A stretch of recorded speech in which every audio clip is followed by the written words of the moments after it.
Belle heure pour arriver. Combien de joueurs du Canadien tu peux nommer? 300, 400. Il y en a juste 23 dans une équipe. Ça va te paraître un peu bizarre, mais pourrais-tu te lever? Pourrais-tu te tourner sur toi-même? Ça, c'est depuis 2018, on fait plus ça, Alex. Mettons que tu es embauché. Comment tu vois ça? Qu'est-ce que tu vas faire? Faire partie de la rotation de Tellement Hockey, donner la meilleure couverture possible du Canadien pour Radio-Canada, qu'on soit au centre de la couverture. Fait que tu vas prendre ma place sur Tellement Hockey? Ou pas? Puis là, on m'a dit qu'il allait y avoir une genre de rotation. Dans une rotation, il y a quelqu'un qui rentre et quelqu'un qui sort. Ouais. Ah, ben, tout tu sors. Cet exercice-là, dirais-tu que c'est stupide? Ou important. Ben là, je suis venu ici pour une entrevue, fait que ça, en soi, c'est pas un exercice stupide. En principe. Ta plus grande qualité? C'est un bullshit. Bienvenue dans l'équipe. Quel fabuleux groupe d'acteurs. Vraiment, vraiment. C'était très bon. C'était pas pire. Moi, entre nous, quand je suis sorti après le tournage, j'étais pas très confiant. T'étais inquiet. J'étais inquiet.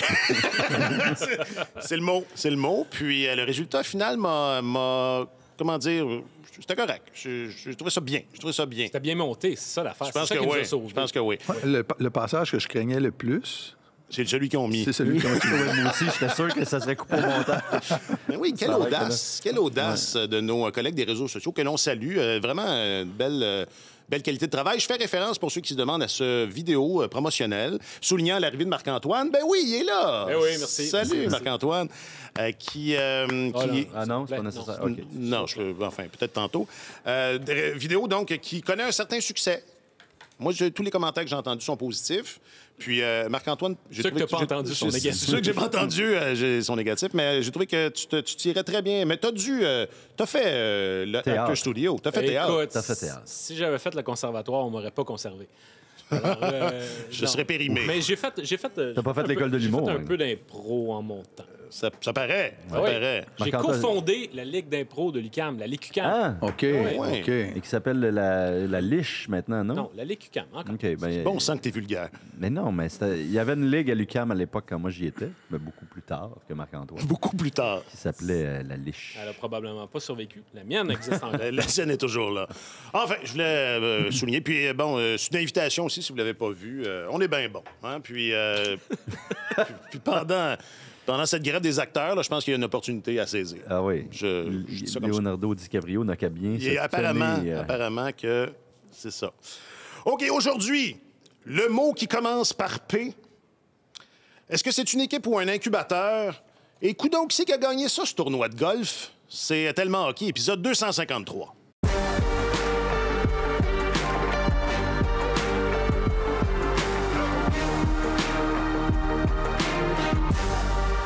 Avec, là, je vais falloir que je change mes... non, est-ce que je vais... Non, c'est ça, vous serez jamais les deux... Non, c'est pas vrai. On sera jamais les quatre ensemble. C'est absolument exceptionnel, mais vous deux allez avoir comme le même titre, ou enfin... Oui. Avec Même votre journaliste, avec vos journalistes affectés à la couverture du Canadien, de la LNH et plus.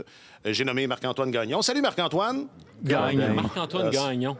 T'aurais pu m'appeler Marc-André Grondin, un peu parti. Ça part Parce bien. qu'on a tellement niaisé. C'est ça qui arrive quand on fait du niaisage. Ouais. C'est ça qui arrive. Ça donne du Mais niaisage. au moins, c'est la première fois que tu vas te pratiquer. Je viens juste d'arriver dans le business, anyway. C'est ça, il commence. Je commence. Et moi, je vais te faire une belle bienvenue officiellement, Marc-Antoine Godin. Mais bienvenue officiellement.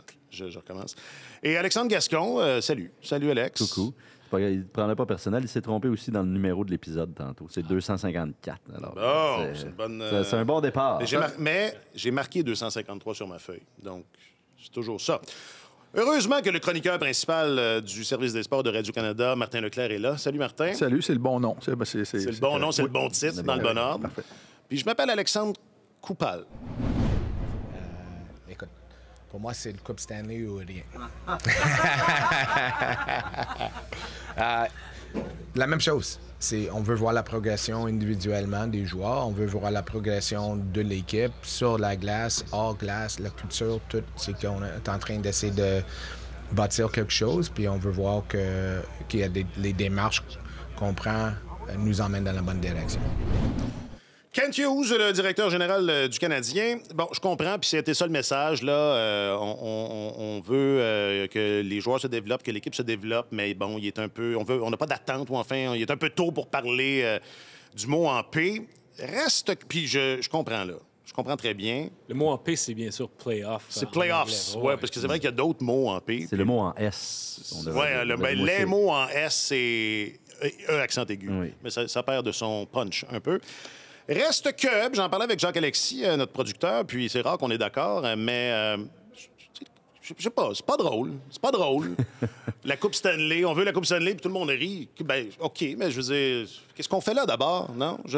Trouvez-vous que... Je comprends, là. Puis c'était une bonne blague, là, puis c'est pas ça, là, mais Ben, moi, c'est je trouve bizarre que un peu. C'est quand même éloquent, là. T'sais, on est rendu à en rire, c'est ça que ça veut dire. Puis c'est correct. Hughes a fait une blague, puis tout le monde sait qu'il ne vise pas la Coupe Stanley cette année, mais c'est ça, l'époque a changé. Là, on est, quand on lance une phrase comme ça, c'est rendu une blague plutôt qu'un objectif réel. Mais regarde, ça fait partie du cycle de reconstruction d'une équipe. Ouais, mais c'est dommage. Une question de crédibilité aussi. Là. C'est une équipe qui a terminé 32e il y a 2 ans, 28e l'année passée. Il y avait un grand nombre de jeunes joueurs la saison dernière dans l'uniforme, des joueurs qui ont été blessés en cours de saison, qui n'ont même pas disputé une saison complète. Tu ne peux pas être crédible comme dirigeant d'équipe. Il n'y a pas eu des changements mirobolants dans l'alignement durant l'été. Tu ne peux pas arriver puis dire, écoutez, on s'en va en séries éliminatoires. Là, c'est pas...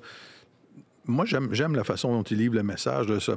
Quand tu as une équipe qui, sur papier, a le potentiel d'aller en série puis tu veux pas le dire, c'est une chose, mais je pense que c'est une question de réalisme. Mais dans les faits, je pense que les dirigeants du Canadien s'attendent à voir cette équipe-là faire un gros bond en avant cette année. Les joueurs se préparent en conséquence. Fait que c'est pas...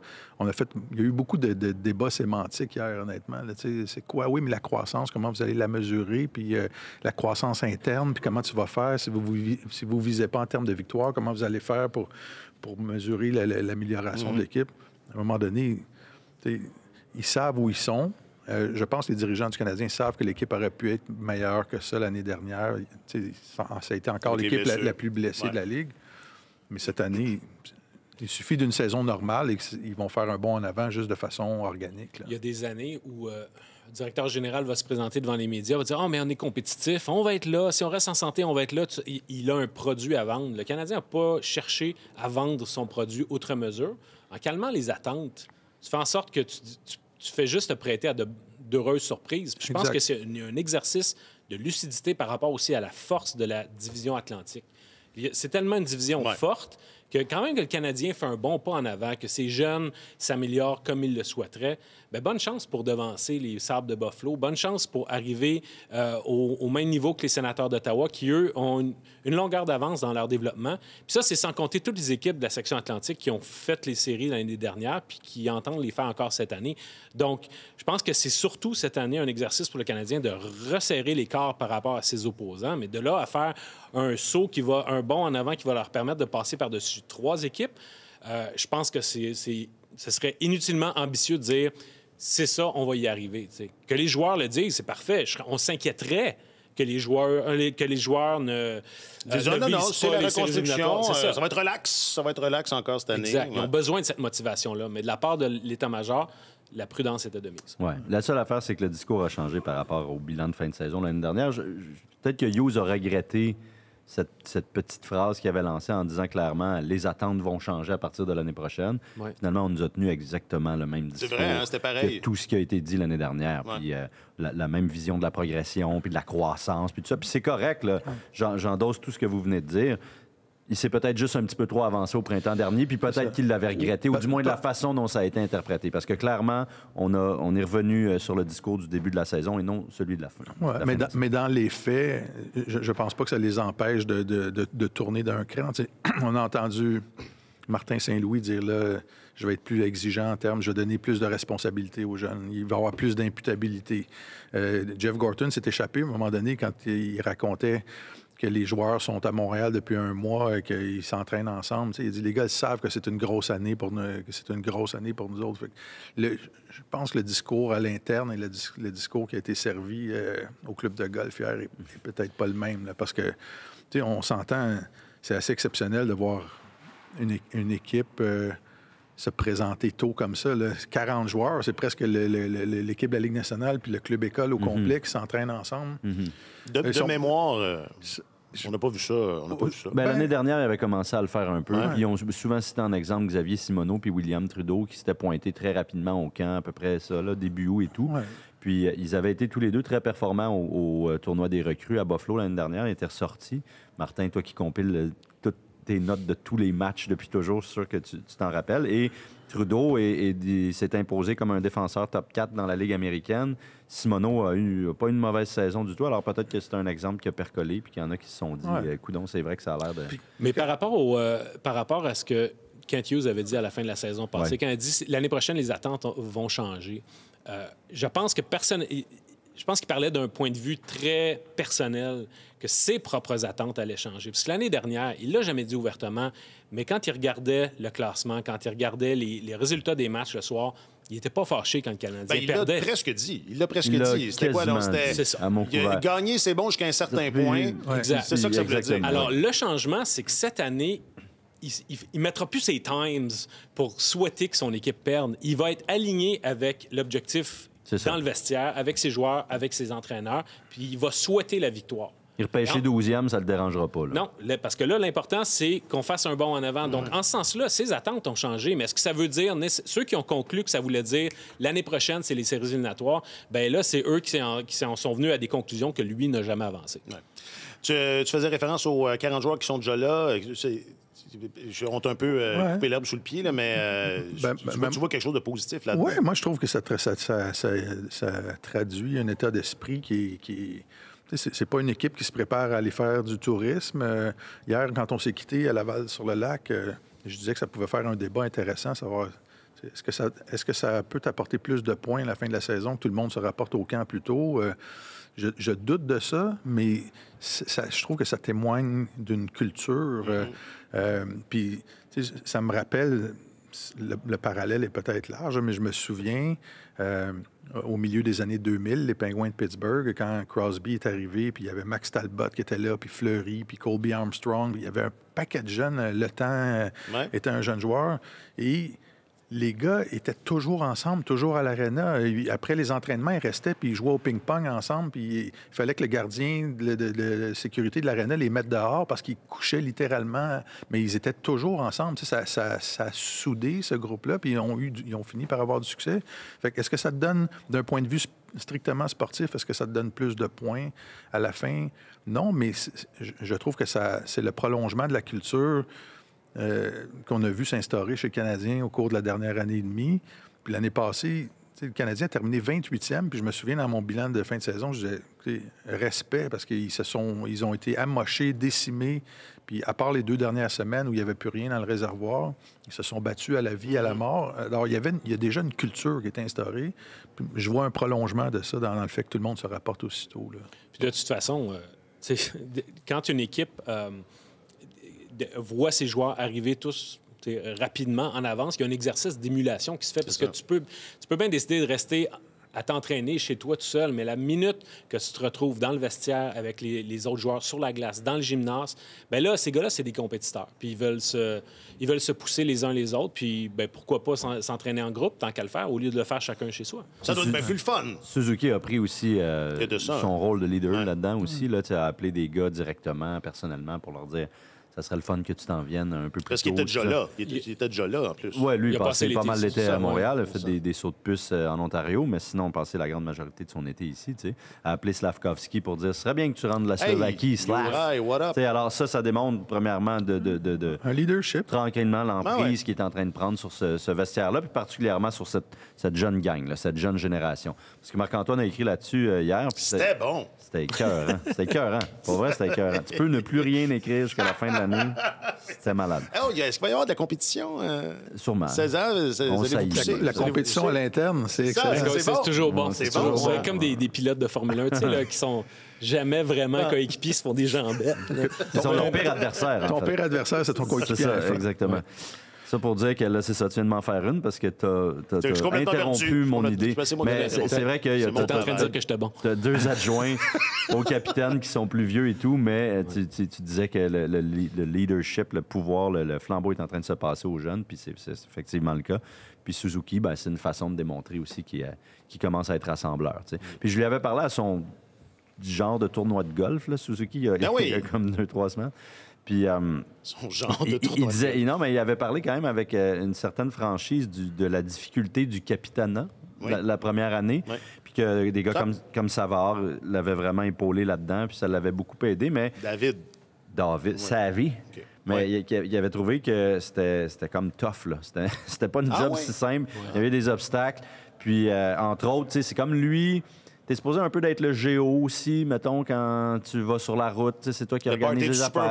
Tu planifies les trucs. Fait je sais pas si c'était nécessairement naturellement dans sa personnalité, Suzuki, d'être le gars qui invite tout le monde puis qui prend soin des gens de cette façon-là.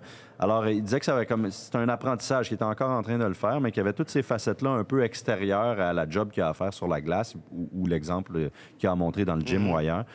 Qui était toujours en train d'apprendre et tout. Puis on voit, ben c'est ça, avec des trucs, des manœuvres comme ça cet été, mais c'est clairement un pas dans la bonne direction pour lui, mais je trouve ça intéressant qu'il confie que c'est un rôle supplémentaire, puis ça vient avec le temps. T'sais. Je pense qu'on a plus de profondeur cette année à toutes les positions. Alors, c'est d'utiliser le camp d'entraînement, puis de voir où c'est qu'on est, qui est où. Parce que c'est une bataille externe quand on joue contre d'autres équipes, mais les joueurs comprennent que c'est une bataille interne aussi. Il faut aller chercher la meilleure chaise que tu es capable d'avoir. Il ne faut pas que tu sois satisfait dans la chaise que tu es, parce que quelqu'un qui peut venir la voler ta chaise. Fait que, non, je pense qu'avec la profondeur, le plus de profondeur qu'on a cette année, ça va pousser tout. Bon, d'abord, êtes-vous confortable dans vos chaises? Parce que faites attention. Mais je m'étais ennuyé de Martin Saint-Louis. C'était un bon point de presse. Il était prêt. Hein? Il était solidement prêt hier. Il y avait ses lignes. Oui, hein, pour vrai. Il est reposé, il est prêt. Il était en grande forme. Oui. Ça lance la discussion sur le camp. De toute façon, on va en parler tout au long de son évolution. Mais reste que... il y en a qui disent qu'il n'y a pas beaucoup de chaises, justement, de disponibles. Alors, je vous lance avec ça. Tiens, Marc-Antoine. Oui, bien, moi, ce que je trouve intéressant par rapport à ça, à l'aube d'un camp d'entraînement, j'aime beaucoup mieux les camps d'entraînement où, en guillemets, il n'y a pas beaucoup de chaises disponibles et que, comme on vient de l'entendre de la part de Martin, c'est d'abord et avant tout de la bataille interne pour que les joueurs en place améliorent leur situation. Pourquoi je dis ça? Parce que je trouve qu'il y a une importance démesurée qui est placée dans des matchs préparatoires pour déterminer si un jeune joueur est prêt à accéder à la Ligue nationale. Les 3/4, 4/5e du camp d'entraînement, c'est face à des équipes, à des demi-équipes qui ne reflètent pas la réalité de la Ligue nationale. Fait que comment tu veux mesurer si le gars est prêt pour la Ligue nationale s'il se distingue face à une compétition qui ne reflète pas le vrai niveau de jeu, t'sais? Alors souvent, tu as des gars qui vont popper au camp d'entraînement. Tu vas dire, ah, ben c'est bien, lui, c'est une vedette, il est prêt, ça, puis il devient la saveur du mois. Il y a un engouement autour de ce jeune-là pendant 2-3 semaines. Puis finalement, ben, si l'équipe décide de le garder, ben, tu réalises que finalement, rendu au mois de novembre, mais finalement, il n'est pas si prêt que ça. T'sais. Alors, par exemple, l'exemple de Owen Beck l'année dernière, qui a été tout feu, tout flamme, c'est le fun, les gens l'ont découvert, mais est-ce qu'il aurait été prêt pour la Ligue nationale si le Canadien lui avait fait une place? C'est sûr que non. Alors, je trouve que dans ce sens-là, que le camp d'entraînement soit principalement orienté vers le fait de dire, OK, on a à peu près notre groupe, maintenant, battez-vous. Qui va avoir une place sur l'avantage numérique? Qui ne sera pas sur le 4e trio, mais va être sur le top 9? Yoel Armia, es-tu capable d'améliorer ton rôle? Etc. Et cette compétition à l'interne-là, je pense que c'est quelque chose qui est salutaire et qui fait juste élever l'équipe d'un cran. Yoel, il fait dire qu'il est capable, mais... Yoel, on verra. C'est le préf. Oui, c'est de moins en moins. Ben oui, non, c'est intéressant. Il n'y aura pas grand débat. Je pense malheureusement, on se retrouve un peu tous sur la même longueur d'onde. Mais moi, j'aime ça quand il y a un petit peu plus de postes ouverts, ne serait-ce que parce que ça donne de la copie à écrire. Oui, ça, c'est ça. De ce point de vue-là, c'est intéressant. On peut... c'est ça, on trouve des trucs, mais c'est ça. C'est qu'il y a la hiérarchie, comme l'expliquait Godin, est vraiment pas établie tant que ça, à part quelques gars. Donc, c'est la lutte à l'interne qui va être intéressante, effectivement. Mais tu sais, Fais juste regarder les contrats. Il y a 14 attaquants qui sont sous contrat avec un contrat de la Ligue nationale. Tu as 9 défenseurs, si on inclut Ryan Backer. On s'entend que c'était assez clair hier, selon ce que Gorton a dit, qu'il ne passera pas l'année ici. Là. Mais quand même, tu as déjà plein de monde. Alors, il n'y a juste plus de place. Là. Le plus grand point d'interrogation ou intérêt, ça va être de voir comment ils vont gérer la situation des gardiens. Ça va être vraiment intéressant. Ah oui. C'est plus... Ça m'intéresse pas, moi. Ouais, mais là, c'est ton problème. Mais c'est le plus gros point d'interrogation de ce camp-là, je pense. Dans les bonnes organisations, on s'entend, c'est décidé avant que le camp commence à 90 % qu'il va avoir une place ou pas. Puis si un joueur est capable d'arriver puis en 2 semaines de se faire une place dans une équipe, c'est très mauvais signe. C'est parce qu'il y a des trous. Il y a des trous béants. Alors, tu sais, un gars comme Harvey Pinard... Jean-Victor Mété. C'est ça, c'est arrivé. Va jouer à gauche de chez Weber. C'était rendu ça là, au camp d'entraînement. On a trouvé le partner à chez Weber. C'est ça qui est arrivé. Ça a duré 2 semaines. C'était une prière. Puis c'est quand on avait un comité pour remplacer Markov aussi. Oui, le comité, oui. Alors, mais tu sais, un gars comme Harvey Pinard, c'est un bon exemple. Il a fait ses classes dans l'organisation. Il a eu un bon séjour dans la Ligue nationale l'année passée. Il a montré qu'il était capable de tenir son bout pendant une bonne période de temps au niveau de la Ligue nationale en deuxième moitié de saison. Ce gars-là arrive, il a fait ses preuves, il a fait ses marques, il a sa place dans l'équipe, mais c'est très, très inquiétant si tu ouvres un camp d'entraînement puis n'importe qui peut arriver puis impressionner pendant 2 semaines dans des matchs pas très compétitifs. Généralement, c'est à peu près juste les 2 derniers matchs pré-saison où... C'est la dernière semaine. Les joueurs augmentent la cadence un peu parce qu'ils savent que ça s'en va par là, mais sinon, c'est ça. Tu peux pas tirer vraiment de là. C'en est un, Harvey Pinard, qui peut vraiment améliorer son rang. Sort. Oui, absolument. Oui. Puis en plus, il est vulnérable parce qu'il est le seul attaquant dans la formation qui peut éviter le balotage. Avec Slavkovski. Exact, avec Slavkovski. Donc, ça fait en sorte qu'il est plus vulnérable à se faire envoyer dans la Ligue américaine au terme du camp si jamais on juge qu'il est, entre guillemets, l'expression consacrée, c'est être victime du nombre. Mais alors, lui, il va avoir à battre vraiment... Ça, c'est une bonne expression, ça. Je m'attends à ce que le niveau soit relevé. Oui. D'accord. Non, mais c'est parce que comme tu le sens. On est adepte d'expression aussi, le trèfle jusqu'au genou. Puis, c'est ça, mais dans la lignée de... Que tu sais, Harvey Pinard ne fait pas cette équipe-là. On s'entend avec ce qu'il a fait l'an dernier. En tout cas, ça va dépendre de comment ils vont ça serait désarmant. Non. Mais Marc-Antoine, je t'ai interrompu. Donc, il serait victime du nombre, c'était bon. Non, mais c'est que je pense que son statut contractuel fait en sorte que ça le rend dans une position un peu plus vulnérable, qui va en sorte qu'il va devoir en faire un peu plus que les autres pour cette raison. OK. Le voyez-vous dans le top 9? Oui, je le vois. Oui. Dans le top 6? Non. Dans le top 3? Dans le top 9. Dans le top 2? Donc, sur le 3e trio. C'est ça que ça veut dire. Ouais. Pas dans le top 6, pas sur le 4e. Oui, théoriquement, dans cette équipe-là, je trouve que top 9, ça lui convient bien. Avec un peu l'avantage numérique, 2e vague, tout ça, il a démontré son efficacité l'année dernière. Là. Excellent pour rediriger les rondelles, il est bon dans l'enclave. Il était pas mauvais là, à la position de bumper, là, qui est un peu... on se casse la tête depuis plusieurs années chez le Canadien là, pour trouver quelqu'un qui est capable de faire ça comme ça. Comment on dit en français? Centre de l'enclave. Dans le centre de l'enclave. Hein? On va travailler là-dessus.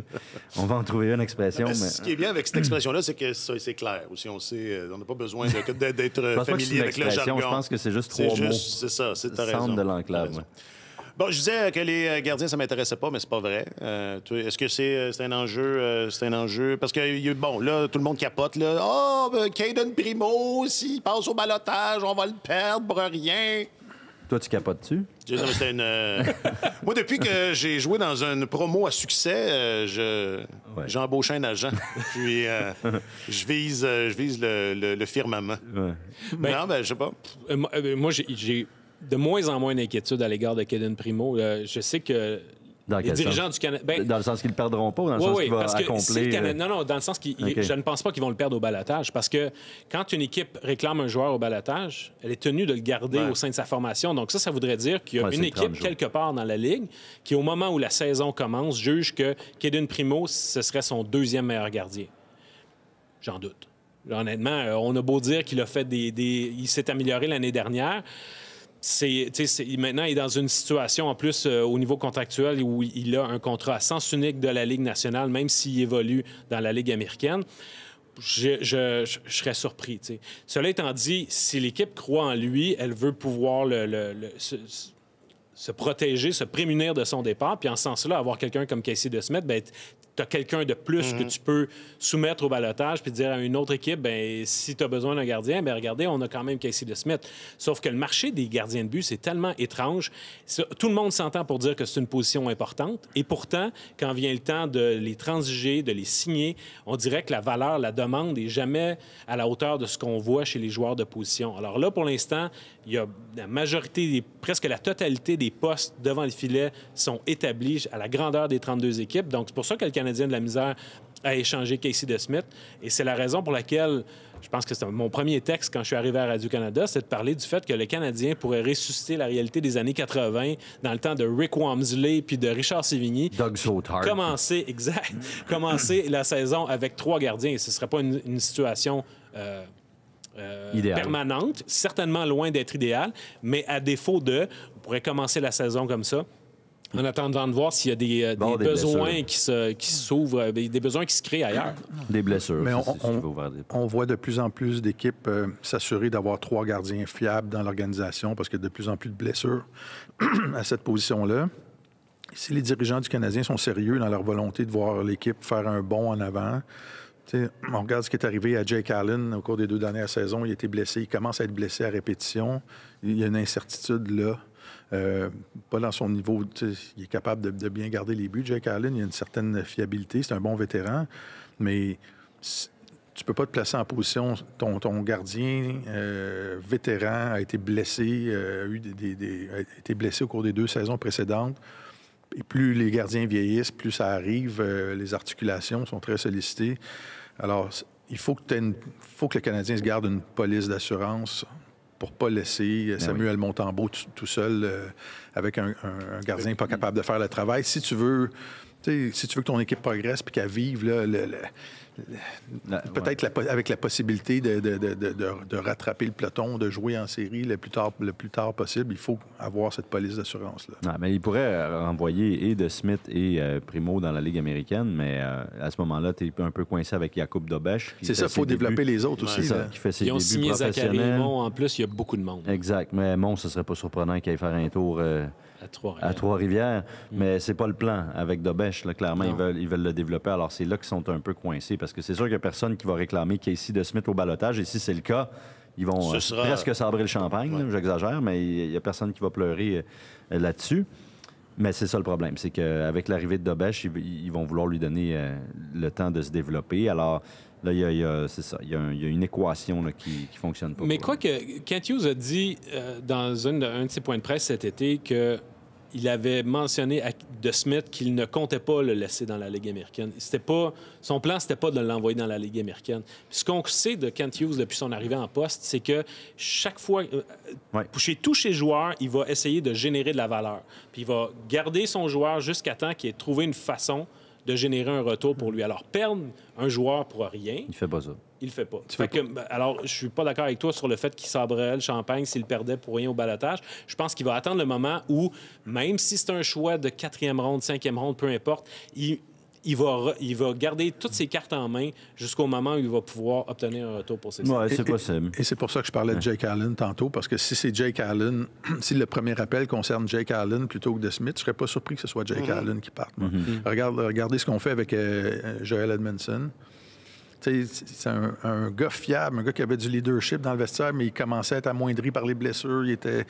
Ils l'ont refilé ailleurs, puis ils ont profité du momentum pour faire de la place à un jeune ou pour faire de la place à quelqu'un d'autre. Et je ne serais pas surpris. Non, ça se pourrait vraiment. Mais cela dit, résoudre ses soucis comptables, c'est aussi une de ses priorités à Kent Hughes. Et économiser près de 2 millions sous le plafond salarial, c'est pas contre rien, dans le fond. C'est contre de l'espace. Pas, mettons, sabrer un vin pétillant, mettons. Non, j'exagère, mais je pense pas qu'il pleurerait sur le lait renversé en disant « Si boulette, on a perdu Casey DeSmith. » Moi, le succès, mesurer le succès, c'est tous les jours. C'est quoi tu fais aujourd'hui. Faut que tu gagnes la journée. C'est sûr, la journée d'un match, quand tu gagnes le match, mais là, tu penses que tu as gagné la journée. Mais des fois, cette petite victoire-là, mais c'est un nuage. Parce que tu n'as peut-être pas joué ton meilleur match. Là, c'est un band-aid quand tu as besoin d'une opération. Fait que, tu sais, c'est d'être vraiment honnête de nos performances. C'est sûr, gagner, ça nous fait bien sentir. Mais c'est d'être honnête comment vraiment on joue. puis de continuer sur le développement de nos jeunes joueurs, mais aussi notre game collective. OK? Puis si on focus vraiment là-dessus de journée en journée, ben moi, je crois que le succès, ça va être un effet secondaire qui va arriver. Fait que c'est sûr qu'on veut toutes les gagner. On veut gagner là, aujourd'hui, mais il faut que tu fasses attention comment tu mesures le succès, surtout ce qu'on est comme une jeune équipe. Martin Saint-Louis, avec un de ses thèmes, j'allais dire récurrents, mais c'est pas la première fois qu'on l'entend, que ça donne rien de gagner un match si on joue mal. Ça fait, c'est ça. Et c'était en réponse à la grande question, ou enfin, puis je pense, Martin, tu disais, on a joué sur les mots tout l'avant-midi hier au club de golf sur, c'est ça, comment est-ce qu'on va mesurer le succès, comment on va faire pour comprendre si cette équipe-là progresse. Puis Marc-Antoine t'écrivait, tu faisais référence à Kirby Dach, puis tu parlais t'employais le terme incubateur. Oui. Puis on sent que c'est vraiment... L'année passée, c'était ça, puis c'est encore ça cette année, tu sais. On sent que vraiment la seule chose la chose prioritaire, c'est d'incuber le talent, plus que le reste. Bien, c'est parce qu'avec le groupe de jeunes joueurs qu'ils ont, c'est sur ces gars-là qu'ils misent. Alors, il n'y aura pas d'autres ressources. Ils n'iront pas attirer des joueurs autonomes. Ils ne signeront pas Sidney Crosby la semaine prochaine. Là. L'avenir du Canadien, c'est le groupe qu'on voit là. Ajoutons à ça Reinbacker, ajoutons à ça Hudson, un ou deux attaquants peut-être qu'on verra à Laval. Mais en gros, c'est le noyau de joueurs qui est là. Alors, c'est ces joueurs-là sur lesquels on mise, qui sont dans le début vingtaine. Il faut les développer, puis... Ça prendra le temps que ça prendra. Mais l'important, c'est que ce groupe-là arrive à maturité. Puis quand ils vont tous avoir 25 ans environ, à ce moment-là, le Canadien va être hyper compétitif. Il va avoir... tu parlais de ses livres comptables. Sa structure salariale va être en ordre. Ouais. Et puis à ce moment-là, l'équipe va être parmi les plus compétitives de la Ligue. Ça, c'est le plan. Mais sauf que... J'utilisais le terme incubateur parce que c'est comme si c'est un bébé qui est dans le ventre d'une maman. Bien là, on a beau attendre puis se dire ce bébé-là va être bien beau, mais tu peux pas le sortir de là après 3 mois. Il faut que ça prenne le temps que ça prend. T'sais. C'est 9 mois. C'est 9 mois. Et au hockey, c'est plus que 9 mois. C'est plus que 9 mois au hockey. Plus que ça. Je me demande s'ils jugent qu'ils ont suffisamment de talent sous la main. T'sais, moi, c'est ça la grande question que je me pose, honnêtement, parce que c'était les Sénateurs d'Ottawa tantôt, les Sabres de Buffalo. À l'attaque, clairement, eux autres, ils ont, à défaut d'un meilleur terme, ce qu'on appelle des game breakers, là, des joueurs qui sont capables de changer un match en quelques instants. Tage Thompson, peu importe, Tkachuk, Norris, je tout dis là de l'autre bord. C'est pas gentil pour Cole. Il y a Cole. Mais il faut qu'il y en ait. Il faudrait qu'il y en ait un meilleur que Cole. Avec Cole. Ou un centre, peut-être, ou en tout cas. C'est parce que c'est dur à dire jusqu'où Nick Suzuki va se rendre. Parce qu'à date, chaque année, ça va être sa 5e saison, je pense.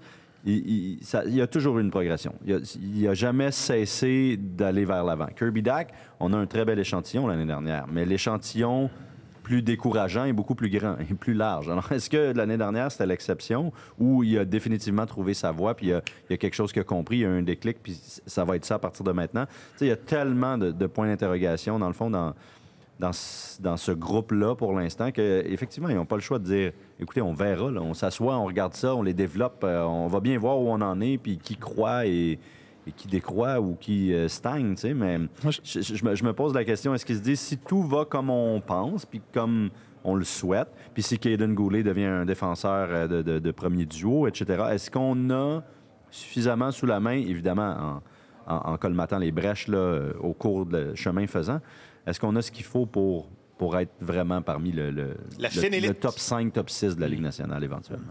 Moi, je trouve ça fascinant de voir à quel point, pour Martin Saint-Louis, c'est important le développement individuel de ses joueurs. Tu sais, clairement, c'est pas un entraîneur qui dirige un groupe. Lui, il dirige des individus. Et il essaie vraiment de les aider à atteindre leur plein potentiel. On en a parlé souvent l'année passée. Ouais. Ce qu'il avait fait avec Kirby Dach, c'est une opération de remise en confiance spectaculaire qui s'est produite. Puis je l'écoutais parler au sujet de Newhook hier, puis il disait j'ai pas voulu regarder pas voulu regarder des vidéos de ce qu'il faisait au Colorado parce que c'est dans un contexte que je connais pas. Je connais ses grandes qualités, je sais qu'il patine, je sais c'est un joueur polyvalent. Mais je veux le voir dans notre contexte à nous, avec mes yeux à moi. Je veux pas avoir d'idées préconçues. Puis tu sens sentais, dans la façon dont il parlait de New York, que c'est un projet important pour lui. Ouais. Quand il parlait de Slavkovski, à quel point c'est un projet important pour lui aussi. Il ne faut pas tuer sa passion, puis il ne faut pas lui en donner trop tout de suite. Puis, et je ne sais pas si c'est teinté par son parcours de joueur. Tu sais, Martin, avant d'obtenir... il savait qu'il était parmi les plus talentueux dans toutes les équipes professionnelles où il a joué là, en termes d'habileté et tout. Et tu sais, il a séché sur des quatrièmes trios longtemps. Il a fallu qu'il aille confronter John Tortorella dans son bureau à un moment donné pour avoir sa chance de jouer sur les trios offensifs et tout ça. Alors, je ne sais pas si c'est teinté par ça, mais c'est remarquable. Moi, c'est la première fois que je vois un entraîneur à Montréal autant accorder d'importance à l'individu. Lui, il faut qu'on trouve sa chaise, puis il faut qu'on l'aide, puis il faut je veux savoir... Il parlait de New York. Je veux voir ce qu'il est capable de nous donner de plus. Où il est le plus à l'aise, comment je peux l'aider. Alors, c'est très, très intéressant de voir ça, parce qu'à date, il y a des résultats. Déjà, en très peu de temps, il y a des résultats. Il y a des résultats en termes de progression individuelle. Oui. Là où je veux aller, c'est comment est-ce qu'on va conjuguer ça avec... Parce que c'est un sport d'équipe. Comment est-ce qu'on va conjuguer ça avec cette idée, ou enfin le collectif. Mais moi, j'ai jamais entendu, en parlant de Slavkovski, il ne faut pas tuer sa passion. Avez-vous déjà entendu un entraîneur dire ça à propos d'un jeune joueur? Michel Therrien disait toujours ça. Oui, c'est ça. Je veux dire, c'est très... Puis Guy Boucher parlait beaucoup de travailler sur l'enthousiasme aussi. Ouais. C'est des Mais idées c'est des gars modernes, entre guillemets, d'une autre génération aussi. Tu disais Michel Therrien? Je pense, c'est ça. Là, je suis plus sûr qui fait du sarcasme ou qui est sérieux. Là. Non, mais Guy et Martin sont des gens issus d'une autre génération que Claude Julien, mettons, par exemple, que j'ai beaucoup aimé et qui comprenait... Michel Therrien a déjà dit d'un jeune joueur, il ne faut pas tuer, c'est ça. Non, mais là, ce bout-là, c'était une joke. Mais avant de parler du collectif et tout, juste pour... Il y a le revers de la médaille à ce que Martin décrivait de Martin Saint-Louis, tu sais. Il a beaucoup travaillé avec Josh Anderson puis Brendan Gallagher aussi. Et il les a tout mêlés, non? C'est pas si pire. À un certain moment, Anderson, moi, je le trouvais complètement mêlé. Il s'est écarté de sa route. Puis, il disait, oui, il frappe fort, oui, il patine vite, oui, mais il y a plus que ça, un joueur de hockey. Ralentir le jeu des fois, trouver sa meilleure option. Essayer de développer un peu son sens du jeu, carrément, parce qu'on sait qu'il croit, comme groupe de direction, on croit au fait que...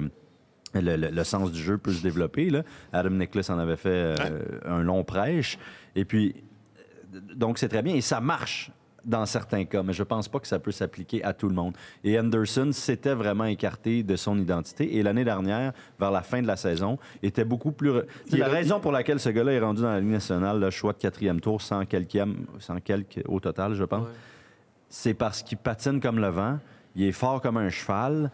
Puis il y a des qualités qu'il surpasse en athlétisme, entre autres, qualités athlétiques, disons, plusieurs de ses congénères. C'est pour ça qu'il est rendu là. Alors, c'est sûr que lui, ça n'avait pas super bien fonctionné, essayer d'élargir son spectre, si on veut. Puis Gallagher non plus, mais c'est peut-être que c'est parce qu'il a vieilli puis ralenti. C'est peut-être de trouver le juste milieu aussi, tu sais. Ouais. Ton entraîneur est membre du Temple de la renommée, il arrive avec des nouvelles notions qu'il veut que tu ajoutes à ton jeu. Ça se peut que le gars...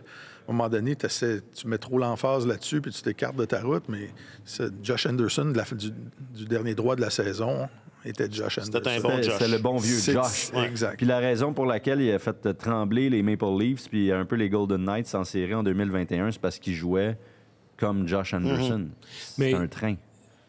L'expérience de Martin Saint-Louis comme joueur, il a déjà dit que la chose dans laquelle il était le meilleur, là où il était de niveau élite, c'était dans sa capacité à s'améliorer. Parce qu'il n'avait pas le meilleur lancé, il n'était pas le plus rapide, il n'était manifestement pas le plus gros, mais il avait un talent inné pour comprendre comment s'améliorer. Ce qui fait que sa trajectoire a été ascendante durant toute sa carrière. À la Brad Marchand, maintenant. À la Brad Marchand. Alors là, comme entraîneur, c'est ça qui prêche aussi. Alors, que tu sois un attaquant de 4e trio ou de premier trio, que tu aies 20 ans ou que tu en aies 30, il n'y a pas de raison que tu cesses de t'améliorer au cours de ta carrière. Alors, c'est la même démarche qu'il va prendre avec son noyau de jeunes joueurs qui sont si importants pour lui qu'avec des gars comme Gallagher et Anderson. Est-ce que ça va fonctionner avec tout le monde? Non. Mais parce qu'il y a des limites à certains joueurs, des limites au niveau physique, des limites au niveau mental. L'intelligence du jeu, carrément. Exact. Sauf que je pense que de prendre cette approche-là, à la base, c'est la bonne approche. Puis dans un contexte où il est question justement de progression, de développement ad nauseam, ben c'est exactement l'attitude qu'il faut avoir, de dire, ben les boys, on est tous là, puis chacun d'entre vous, je vais regarder qui vous êtes, comment vous jouez, puis je vais travailler avec vous individuellement pour vous améliorer chacun, peu importe votre âge, peu importe votre rôle. C'est la seule façon de fonctionner, en fait. Et ce qui est fantastique, c'est que les joueurs d'aujourd'hui exigent ça de leur... Ils s'attendent à ça de leur entraîneur. Qu'est-ce que tu vas faire? Ils sont prêts. Les gars entrent dans le bureau, là, puis ils demandent à l'entraîneur... Écoute, j'ai eu 14 minutes de jeu hier. Qu'est-ce que je peux faire pour avoir 16 minutes? Qu'est-ce que tu veux que je fasse? Ils s'attendent à être coachés individuellement. Et je trouve ça fascinant, l'encadrement que le Canadien apporte là, depuis que la nouvelle administration... Mais c'est vrai que le contexte fait foi de tout en ce moment, parce qu'il peut se permettre des expérimentations, quitte à se tromper, puis c'est pas grave. Exact. Mais un jour, ça va être grave. C'est ça, ce sera plutôt que tard, ce sera plus toujours le cas. Donc toi, tu dois être en saperlipopette parce que tu voulais qu'on te parle de séries cette année. Non, moi, je ne m'attends pas à ce que le Canadien fasse les séries, mais je m'attends à ce que... moi, je m'attends à ce qu'au mois de novembre, on ne soit pas déjà en train de savoir qui on liquide à la date limite des transactions. Exactement. Parce que ça, moi, je trouve que c'est longuet. Ça fait des saisons longues. Je suis d'accord avec toi. Merci, Marc-Antoine. Mais juste avec l'équipe l'année passée, on en a parlé quelques fois. Ouais. Là. Mais regardez tous les joueurs qui ont été sortis de l'alignement. Donner une saison complète c'est sûr. À Goulet et à Matheson. Donner une saison complète à Caulfield. Il y a un gars qui marque 45 buts dans l'alignement. Ça donne quelques points au classement. Je dis pas qu'ils auraient flirté avec les séries, mais... Ça n'aurait pas été 68 points. C'est pas vrai. Ça aurait été plus que ça. Ils n'auraient pas eu David Reinbacher. Hein? Mais peut-être qu'ils auraient pu repêcher Matvei Michkov. C'est ça. Mais ils ont travaillé.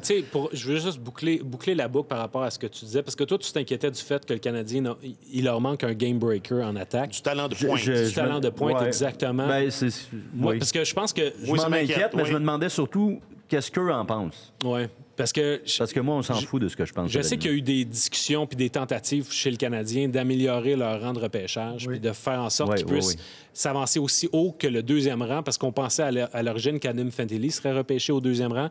Puis je pense qu'il y avait une cible chez le Canadien de dire qu'est-ce qu'on peut faire pour mettre la main sur Adam Fantilli, parce que... Ils ont essayé de faire des grosses transactions. Ils ont essayé 2 et 4 principalement. Parce que aller chercher Adam Fantilli, ça aurait donné cette locomotive-là en attaque, cet espoir de plus qui, tout à coup, aurait replacé tous les autres jeunes joueurs dans une place qui leur convient peut-être davantage. Puis là, tu aurais eu vraiment un groupe d'attaquants dans la fleur de l'âge, de jeunes attaquants qui auraient été très, très solides pour plusieurs années. Moi, je pense que l'état-major fait la même lecture que nous, c'est-à-dire qu'on va essayer, avec le groupe qu'on a, d'aller le plus loin possible, mais il y a un risque qu'il manque quelque chose rendu au fil d'arrivée. Mais Kent Hughes nous avait dit l'année passée, on va maximiser ce qu'on a, les actifs qu'on a, puis s'il manque une grosse pièce à la fin, c'est ça qui coûte le plus cher, on va payer. T'es conscient de... Visiblement, Pierre-Luc Dubois n'entrait pas dans cette catégorie-là pour lui, parce qu'il n'a pas voulu aller plus loin. Ils avaient leur prix. Ils ont essayé de le faire. Oui. Puis peut-être qu'ils attendent d'avoir la réponse à quelques questions, justement, savoir jusqu'où le Suzuki va se développer, jusqu'où Kirby Dach va se développer. C'est très ponctuel aussi. Mais là, je veux juste faire une petite parenthèse. Tu as dit quelque chose. Tu as dit ils ont essayé de faire des grosses transactions. Je parlais des affaires qu'on ne connaît pas. Ils ont essayé de s'améliorer avec les Sharks puis avec les Ducks. C'est ça. Et c'est pas... probablement qu'ils étaient prêts à donner pas mal, là, mais la contrepartie était peut-être pas satisfaisante pour les Kings. Pour les Kings.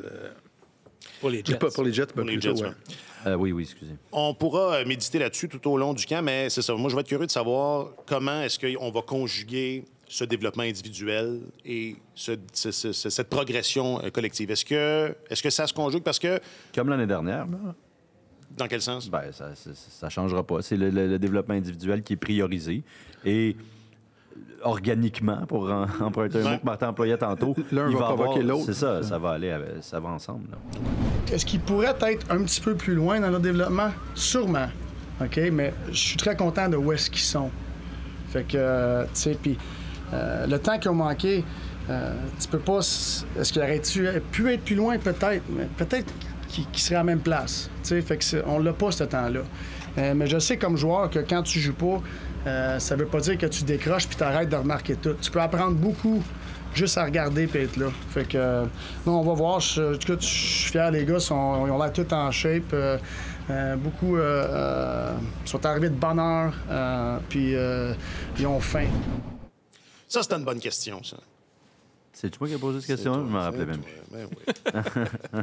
Tu demandais à Martin Saint-Louis si les blessures qui ont interrompu les développements. Parce que moi, ça m'inquiète, ça. C'est pour ça que j'ai posé la question. Bon, mais tu as beaucoup d'inquiétudes, je trouve, aujourd'hui. Ouais, Est-ce que c'est l'arrivée de Marc-Antoine qui te. Ben oui, ça aussi, ça m'inquiète. Ça me met sur la sellette. C'est pour ça que j'ai mis ta question. Je pensais que j'aurais de l'aide, puis je me suis rendu compte hier que j'aurais pas d'aide. Oui, apparemment que c'est Alex qui a fait. Il a fait le topo télé, le topo radio. J'en ai fait de la radio. C'est des blagues, c'est des blagues.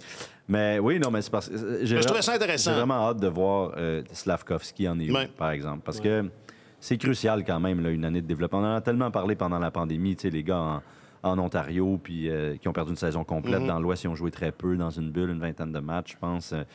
Ça a été pénible pour le développement de plusieurs d'entre eux. Il y en a qui ont réussi à faire fi. Donc, c'est ça, chaque cas est différent et spécifique. Mais où en est Slavkovski? Est-ce que c'est une année perdue? Je pense pas. Il était dans un environnement de la Ligue nationale. Il a appris à connaître son entraîneur, son entourage, ses coéquipiers. Il a joué dans la Ligue nationale presque une demi-saison. Bon, il sait à quoi s'attendre. Il sait à quoi s'attendre. C'est pas perdu. C'est sûr que c'est pas perdu, mais... peut-être que certains amateurs pourraient être déçus si on s'attend trop de sa part. T'sais, au niveau performance et résultats sur la glace, je pense que ça regardait avec une certaine distance. Il va falloir lui donner le temps. Puis Goulet aussi en a manqué pas mal, quoique lui, il a l'air d'un vétéran. Mais j'ai hâte de voir, en fait. Je suis curieux. Plus qu'inquiet, je suis curieux. Okay. J'ai trouvé intéressant son point de presse à Slavkovski hier, quand il s'est fait demander... Quand il s'est fait demander si le joueur que tu es maintenant avait... une recommandation à faire à celui que tu étais l'an dernier, qu'est-ce que tu dirais? Il a parlé de confiance. Si c'était recommencé, je me ferais davantage confiance. Et donc, ça témoigne que il est arrivé, puis... il était peut-être moins confiant qu'il en avait l'air. C'est gros, puis à un moment donné, il s'est peut-être perdu. Là, il a peut-être perdu la confiance. Puis un athlète professionnel, quand tu n'as pas confiance, ou peu importe, athlète professionnel ou amateur, quand tu perds la confiance, c'est très, très difficile de bien performer. Et là, il a l'air d'avoir fait la paix avec ça, avoir placé ça en perspective. Mais ça n'a pas été... Ça n'a pas l'air d'avoir... La façon dont il en parlait, ça n'avait pas l'air d'avoir été une première... et pourtant, un premier contact facile. Vestiaire ultra accueillant. Là, oui. Mais si tes attentes sont très, très élevées... Tu sais, lui, arrivé, là, il avait joué au championnat mondial, il avait joué aux Jeux olympiques, il avait performé quand même sur des grosses scènes. Là, tu arrives dans la Ligue nationale, puis là, qu'est-ce qui se passe? Ça va vite. Les matchs viennent un après l'autre. Il n'a jamais joué de sa vie, je suis convaincu de ça, dans un calendrier aussi serré, avec autant de matchs, autant de volume. Mais cette expérience-là, je pense, va le faire grandir. Puis Saint-Louis, en parlant de Slavkovski, disait, c'est important, moi, j'ai jamais eu l'impression que Slavkovski était intimidé ou qu'il s'amusait pas ou qu'il se mettait autant de pression, alors que tous ces thèmes-là ont été mentionnés soit par lui ou par son entraîneur. Mais écoute, c'est super intimidant, même si le vestiaire est accueillant, puis les leaders sont jeunes, puis tout, rentrer dans la Ligue nationale. Je veux dire, moi, je me rappelle, là, quand je suis passé dans le Pee-Wee 2B, là, à 12 ans, là, j'étais intimidé. Là. Donc, c'est ça. Mais je m'en rappelle. On rit, mais c'est c'est niaiseux. Mais ce que je veux dire, c'est que c'est une adaptation. Tu arrives dans la Ligue nationale, peu importe ce que tu as fait avant, 18 ans. Et puis, il y a une étiquette de premier choix au repêchage. En plus. Le premier choix universel. C'est pas rien. Ça, c'est pas rien. Puis, l'année dernière, tu sais, c'est vrai, il y a plusieurs joueurs qui ont manqué une demi-saison l'année dernière, mais je pense que lui, son cas est particulier parce que le Canadien avait élaboré carrément une liste d'épicerie de choses à cocher, de dire, OK, on veut, à l'intérieur de ces 2 premières années, le faire passer à travers un processus où on va lui apprendre ceci, cela. Et puis cette liste-là, à un moment donné, après, rendu à la mi-saison, ils ont dû la plier puis la remettre dans leur poche arrière parce qu'ils ne pouvaient plus la descendre, la liste. À cause. Ça a recommencé. Alors là, tout ce processus-là, quand on parle d'une année perdue, c'est sûr que là, ils ne peuvent pas faire semblant qu'ils ont descendu la liste autant qu'ils auraient voulu. Là. Tandis qu'un gars comme Goulet, tu dis qu'il a l'air d'un vétéran, je pense que son style de jeu fait en sorte qu'il va plus facilement rattraper le temps perdu. Même chose pour Jacky. Inutile de dire pour Caulfield également. Mais le challenge pour Slafkovský va être certainement plus grand. Puis lui, il est arrivé là en plus en se disant « Oh, OK, moi, j'ai dominé... j'ai pas dominé, mais j'ai joué contre des hommes avec une stature qui me permettait de me comparer contre eux. Mais il a vu qu'au niveau de l'explosion, au niveau de son agilité aussi, il avait besoin d'être plus svelte. Fait que là, il a quand même perdu une quinzaine de livres. Ouais. Ça fait une grosse différence. C'est pas rien. Et la plus grosse surprise, Slafkovský, la saison dernière, c'est ça. Se faisait frapper. C'est exactement. Il n'était pas prêt pour la physicalité du jeu. Ça nous a tous surpris. C'est un des plus gros joueurs de la Ligue nationale. C'était un des plus costauds de la Ligue nationale, mais il s'est fait brasser, il s'est fait frapper solidement. C'est parce qu'il ne voyait pas venir, en fait. C'est ça. C'est que ça allait un peu trop vite, c'est l'impression qu'on avait. Exactement. Et ça m'a rappelé un peu Max Pacioretty, ses premières saisons avec le Canadien. Tout le monde disait il ne jouera pas longtemps dans la Ligue nationale. Il se faisait frapper solidement régulièrement, puis il s'est ajusté à ça. Jake Evans a toujours eu ce problème-là aussi. Mais c'est une autre gamme de joueurs. Mais cet été, parmi les outils technologiques que Slafkovský a utilisés en Slovaquie... Donc, ses lunettes soleil. Là, il y avait des trucs, justement, je pense qu'un outil télémétrique quelconque pour, justement, essayer d'améliorer l'anticipation pour qu'il puisse voir venir le jeu à lui davantage, plus rapidement. Puis je me rappelle, Martin, quand Slafkovský a été blessé la saison dernière, tu disais c'est plate là, parce que on entrait de la liste d'épicerie, là, ça s'en venait, on s'en allait dans les rayons. Il commençait à jouer de façon plus libre. C'est un gros bonhomme avec des mains. Au camp des recrues l'année dernière, là, il était au-dessus de la compétition. Il était au-dessus de la compétition, puis tu voyais, il faisait des passes, il voyait le jeu, il servait de ses mains. Dans la Ligue nationale, quand il est arrivé, là, il s'en tenait à la base, il n'était pas trop aventureux, puis il commençait à jouer de façon plus libre quand il s'est blessé, effectivement. Bon, ça sera évidemment un des sujets importants au cours des prochaines semaines. On se quitte avec ça. C'est quoi votre sujet? Qu'est-ce qui vous titille le plus là, à l'aube il va y avoir le tournoi des recrues, le camp des recrues? On vient d'en parler pas mal. Là. Tout ça nous titille. J'ai hâte de voir Slafkovský à l'œuvre pas mal. Est-ce qu'il y a autre chose qui vous tire? Moi, sur l'ensemble de la saison, je veux que cette équipe-là gagne davantage. Puis j'ai envie, on a dit, progression. Ouais. On a parlé depuis tout à l'heure. Je ne vois pas une équipe qui va faire les séries cette année.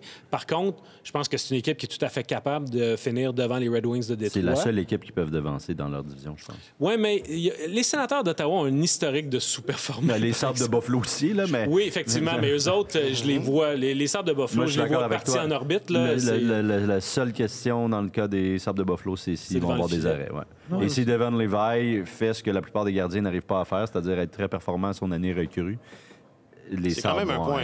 Je suis surpris de vous entendre parler de la division comme si c'était une forteresse incroyable. Moi, tu sais, je parle plus jamais des Bruins de Boston. Mais je vais le faire, moi. Mais là, cette année, tu peux en parler, là, parce que ça va être ça.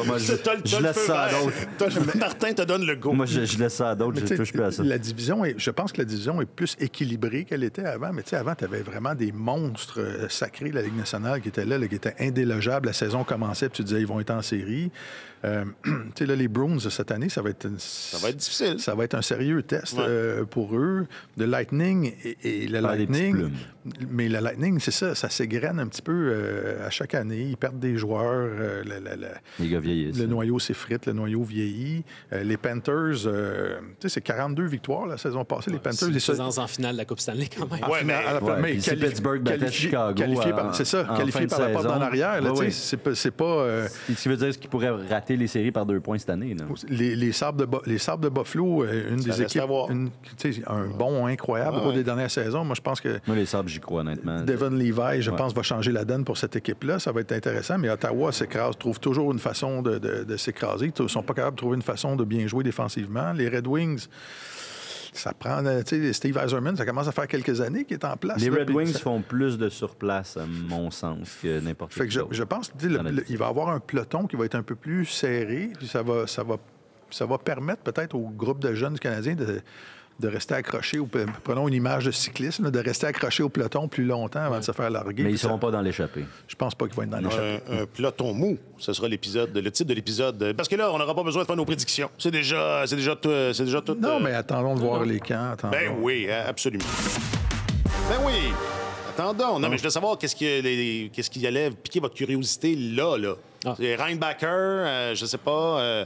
Oui, Alex, OK. Je vais poser les questions, je vais donner les réponses. Moi, il y a un jeune joueur qui s'appelle Emil Heinemann que j'ai hâte de voir. Heinemann, qui a fait une entrée remarquée à Laval l'année dernière, un franc-tireur. Lui, c'est un gars qui pourrait cogner à la porte. Je ne pense pas qu'il va avoir un poste dès le début de la saison, quoique... Pourquoi pas? C'est le seul qui pourrait, je pense. Oui, mais c'est un gars qui pourrait vraiment se placer en position de premier appel et puis être un gars qui vient aider si jamais on juge que Ilonen, c'est pas ça, ou qu'il y a un blessé, quoi que ce soit, ou que le retour de Christian Dvorak tarde. Alors lui, c'est un gars vraiment que je vais voir à l'œil. Je vais l'avoir à l'œil, dis-je. Ça a été un petit peu plus difficile en séries éliminatoires après ses premiers matchs. Là. Mais, à Laval, ça. À Laval, mais sauf que si c'est suffisamment bien ajusté au hockey nord-américain, c'est vraiment un gars à surveiller. Bon, bonne réponse, Marc-Antoine. Premier Klaus. Chance qu'il est là. Chance qu'il est là, lui. Moi, j'ai hâte de voir le côté droit de la défense aussi. On parlait des chaises. Il y a beaucoup de... Il y a quelques places de chaises. OK, Marc-Antoine Godin, je l'ai eu ce fois-là. C'est ça, c'est bien ça. C'est bon nom. C'est bon. You're good. Je rappelle. You're good. Je rappelle. Non, mais je m'améliore. Je progresse. Lui aussi, c'est comme Martin Saint-Louis. Il s'améliore sans cesse. Je progresse individuellement. Mais est-ce que collectivement, on progresse? Ça, vous saurez nous le dire. Ah oui, il faut que je dise. D'abord, aimez-nous sur Facebook, sur YouTube. Aimez-nous. Puis, c'est quoi l'autre qu'il faut que je dise? Mardi et vendredi, non? Partagez la vidéo, partagez, aimez. Partagez. Qu'est-ce que tu as dit, Martin? Non, la régie me parlait en même temps. Qu'on va être là tous les mardis et vendredis? Oui, merci. Alors, et dorénavant, publié tous les mardis et vendredis. Est-ce qu'on sait qui sera là vendredi? Théoriquement, ça devrait être moi les mardis, Godino les vendredis. Donc, mais il y aura de l'alternance. Je pense qu'à l'occasion, Martin prendra une pause. Et puis... Donc, ça va être complètement foufou. Les mardis et vendredis. Et évidemment, on est toujours sur audio. On est toujours là? Oui, toujours. Marc-Antoine Godin, tu es l'un de nos nombreux journalistes affectés aux affaires du Canadien. Merci beaucoup d'avoir été là. Ouais, ça fait plaisir. Je craignais ça à 4, mais c'était pas si pire.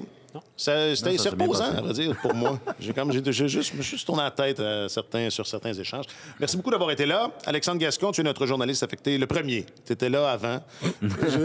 Affecté aux affaires du Canadien et de la LNH. Merci également. Un plaisir. Martin Leclerc, Le Phare dans la nuit. Bonne saison, messieurs. J'ai très hâte de faire tous ces épisodes avec vous. On se voit à Buffalo? Oui. J'avais pas fini j'étais là, j'avais toute une liste là, le socle, le rock, la péninsule. Le cap. Notre chroniqueur principal au service des sports. Oh, merci beaucoup. Un grand merci à Jacques-Alexis Bernardin. Je te laisse pas me remercier. Un grand merci à Jacques-Alexis Bernardin et Yann Dion en régie. Je m'appelle Alexandre Coupal, puis on va être là mercredi. Non, on va être là vendredi. Qu'est-ce que j'ai dit? Mais je commence comme j'ai terminé. Ça commence mal, cette saison-là. C'est le camp d'entraînement pour tout le monde, c'est ça. Sur tous les terrains et sur tous vos appareils, Radio-Canada Sport.